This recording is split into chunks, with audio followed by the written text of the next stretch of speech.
Sem saber, né, às vezes. Sim, quer dizer, afetou o corpo, uma coisa emocional. Totalmente emocional. E tem gente que não valoriza essas coisas, tem gente que acha que isso não acontece, frescura, né? Que é frescura e tal, mas às vezes a pessoa está presa numa situação dessa e ela não consegue sair por causa da incredulidade dela. Fez uma coisa simples. E aí você conseguiu. Hoje o número 2 é normal para você. Que bom. Glória a Deus. Eu ia dizer uma coisa, mas... Vou continuar então. Antes dessa outra pergunta, tem um medo que é muito comum em adultos, né? E a minha dúvida é em relação ao enfrentamento desse medo. Como que seria a ministração de uma pessoa que tem medo de avião? Talvez nunca voou de avião, mas não consegue entrar dentro de um avião. Então, talvez precisaria de uma ministração antes. Como que seria feito esse enfrentamento? Vou pedir para você responder rapidinho, nós temos uma ligação, tá bom, pastor? Ah, é? Então vamos ouvir ela. Vamos ouvir a gente responde? Então, alô, Miriam? Oi. Tudo bem com você? Tudo bem, graça e paz. Que bom. Você fala de onde? Belo Horizonte mesmo? Eu falo de Belo Horizonte. Então fica à vontade para você fazer a pergunta para o pastor Rogério. A Miriam é fogo puro. Miriam Ô, Pimenta. pastor Rogério, o meu problema é o seguinte. Eu converti já com mais de 30 anos. Até então eu era católica. Sim. E nessa época eu criei meus filhos sozinha, 3 filhos sozinha, então eu enfrentei o mundo. Tudo pra mim era fácil. Eu achava que eu era super... Eu podia fazer o que eu quisesse, nada me acontecia, e que ai de quem tocasse em mim, e eu era tal. Aí eu me converti e me tornei uma pessoa totalmente diferente. E passei a ter medo que as pessoas pudessem ver com meus filhos comigo, medo de ofender as pessoas, que as pessoas ficassem com raiva de mim, e fui me trancando e fechando. Aí, num determinado período, eu saí da igreja, fiquei fora da igreja há muito tempo, com 10 anos. Nesse tempo, tornei de novo a ser essa mulher destemida, de viajar sozinha, de pegar o ônibus tarde à noite, fazer as coisas. Agora eu reconciliei, há 2 anos reconciliei com Jesus. Eu me tranquei de novo, eu não consigo relacionar bem na igreja, eu tenho medo de falar em público, de orar, de qualquer coisa que pede para fazer, eu tenho medo de não dar conta. Será que esse medo, eu tenho muito temor da ira de Deus. Será que esse temor que eu tenho de Deus poderia ser transferido assim, para o meu relacionamento pessoal com as pessoas? Poderia não, tenho quase certeza que é. E isso nós precisaríamos assim ministrar na sua vida, né? Já que você é de Belo Horizonte, você pode nos procurar lá na Clínica da Alma, que a gente vai ter o maior interesse de te ajudar. E na realidade também existe uma estratégia, um sofisma por trás disso, não é? que tenta conduzir as pessoas nesse sentido. Antes, quando eu não conhecia o Senhor, eu fazia isso, aquilo. Agora que eu estou no caminho do Senhor, não consigo mais fazer essas coisas. Então existe um sofisma aí, mas que a gente vai poder te ajudar, eu creio, no nome de Jesus, pela graça dele, nós vamos poder ser um canal de bênção na sua vida. Miriam, os contatos da Clínica da Alma estão passando na televisão, você anota, se quiser pode até tirar foto da telinha, aí você tem lá os seus contatos para você entrar em contato com eles, ok? Deus abençoe, Miriam, obrigado, viu? Amém, obrigado por vocês, o programa é ótimo. Eu só queria pedir, talvez no futuro, se vocês pudessem aumentar um pouco o tamanho desse programa Clínica da Alma, porque eu acho, eu acho um pouco. Ô Miriam, nós acabamos... Muito obrigada. Ô Miriam, não tem nem 3 semanas que nós aumentamos 1 hora no programa. Então vamos acostumar primeiro com essas 3 horas. Obrigado. Obrigada. Até mais, Miriam. Tchau, tchau. Daqui a pouco a gente vai ter que fazer culinária aqui também. Vai ter hora do almoço aqui no nosso programa. Bom, aliás, isso é uma ideia muito boa. Porque vocês começam o programa com café e a gente termina com churrasco. Meio-dia e meio, já com a barriga roncando. Não dá corda, porque tem gente que gosta, né? Não dá corda. Isso, vamos dar uma sugestão para a produção. Mas, pastor, até a gente estava falando antes sobre o medo do avião. Como seria, então, a ministração para uma pessoa? Porque não dá para enfrentar... Quem não consegue comprar um monte de passagem, né? Nem só avião, mas a turbulência. Às vezes a pessoa entra no avião e fica desesperada pela turbulência e fala assim, nossa, em qualquer momento vai ter uma turbulência aqui. Pede perdão até pelos pecados que não cometeu. Do vizinho da frente, né? Do passageiro. Essa resposta para essa ministração, a gente precisa entender um pouco mais a vida da pessoa. Porque ela não é tão simples assim a gente entender por que ela tem medo de avião se ela nunca andou. Eu associaria ao medo ao novo, né? Tem pessoas que têm um medo muito grande ao novo, ao diferente. Aquilo que a pessoa nunca fez. O Aleilson está falando exatamente isso. Tenho medo de tentar novas coisas, conversar com as pessoas, expor meus pensamentos, entrar no Twitter. Porque são pessoas que talvez na sua infância tiveram que ser autossuficientes, ser independentes, ter que produzir as coisas sozinhos.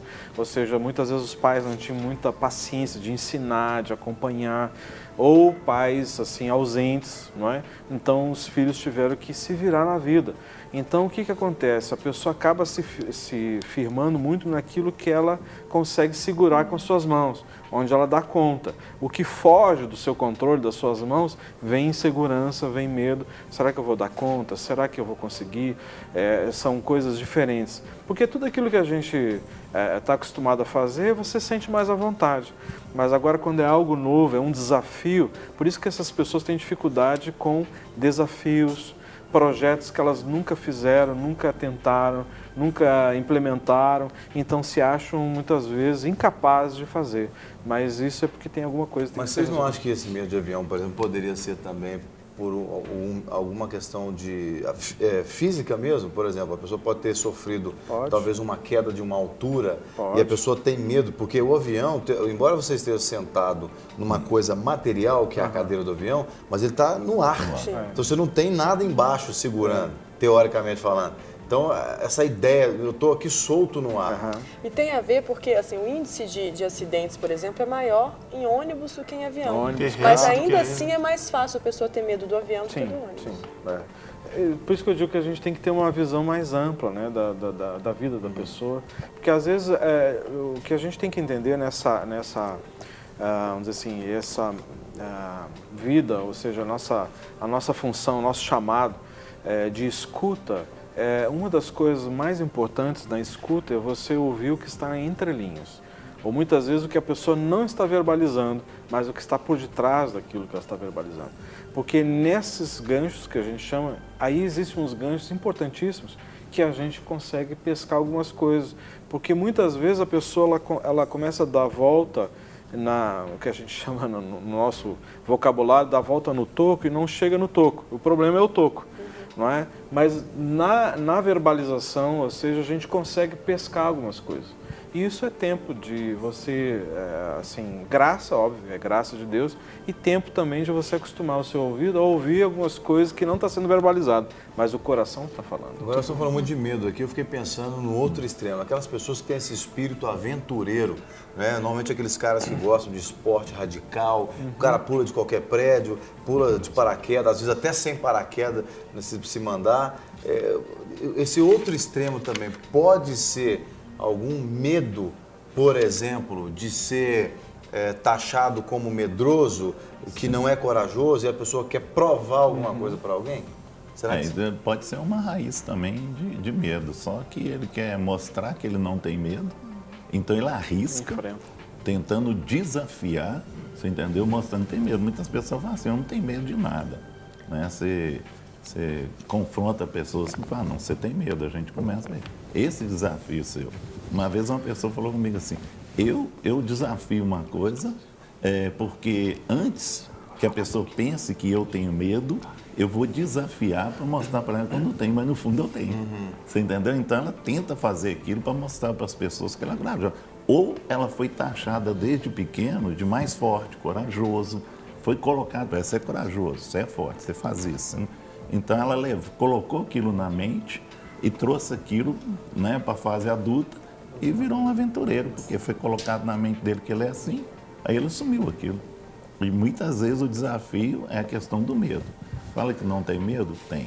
Todos nós temos os nossos medos. Só que tem uns que vão enfrentar, né, para mostrar que não tem. Então o cara quer mostrar o contrário. Bom, né? a gente tem algumas perguntas ainda para fazer aqui. A gente quer ouvir mais a Cristina falar daqui a pouquinho também. Você está falando muito pouco aqui, Cristina. A gente quer ouvir você falar. Só quero reforçar aqui que o Clínica Dalma, o escritório, o lugar de atendimento é aqui em Belo Horizonte. Então talvez você é de outro estado. Tem até a gente perguntando como é que eu faço. Olha, eu indicaria a vocês, vai ter um retiro espiritual aí que o Clínica Dalma está fazendo. Inclusive já pode até colocar na tela, produção, as datas desse retiro. E também o seminário sabe o que vai acontecer. Às vezes você pode investir um tempo, é um investimento mesmo da sua igreja para você conhecer, olha lá, tá? Essa escola de restauração intensiva. Pastor Rogério, você é melhor do que ninguém para falar desse seminário. A escola ela vai acontecer do dia 4 até o dia 27. Nós vamos ter 3 vezes por semana, são aulas, uma turma à tarde, né? Ou à noite. São 2 horas de ministrações por dia. Em novembro, né? Em novembro, isso. 4 de novembro. Então, aí nesses dias nós vamos estar ministrando esses temas que estão aparecendo e, ao mesmo tempo, além de ser, assim, ministração para a sua vida, também é preparação para aqueles que querem se engajar, querem se envolver nessa área, entendem que tem um chamado nessa área. E é interessante que a maioria das pessoas que estão trabalhando conosco e em outros ministérios foram pessoas que estavam sofrendo situações bem delicadas numa dessas áreas. Ou em outras, né? Porque são 3 módulos, esse aí é o módulo 1. Então, muitas vezes a pessoa, eu não sou capaz, né? Eu posso dar o meu testemunho, um dia eu vou dar o meu testemunho aqui a respeito de justamente isso, que eu me achava incapaz e tudo mais, e hoje eu estou trabalhando numa área que jamais imaginei na minha vida que eu trabalharia. Né? Muito bom. Bom, então você pode entrar em contato aí nesse seminário, nesse curso e também com os contatos do Clínica da Alma que está passando aqui embaixo. A Beatriz ligou aqui, pastor Rogério e pastor Guerreiro, ela disse o seguinte, que ela entrou numa depressão muito grande, que ela tem até medo de viver. E eu alio isso aí, às vezes, a pessoas que fazem a fuga como o sono. Elas não querem viver o dia, não querem atender o telefone, não querem estar com as pessoas, então elas procuram se refugiar no sono e se deixar a pessoa dorme uma semana seguida mesmo. E você fala assim, como que consegue dormir tanto? A pessoa vai embora mesmo, ela dorme com gosto. E isso às vezes é um refúgio. Eu queria que vocês falassem um pouco sobre isso. A questão do sono é porque a pessoa dorme e ela acha que a hora que ela acordar, o problema vai estar resolvido. Muitas vezes é isso, né? Então ela acorda, não está, ela torna a dormir. Então a esperança dela é essa, é uma fuga, é uma caverna que a pessoa entra e muitas vezes ela está medicada, não é? Ela vai tomando remédio e vai criando ali um costume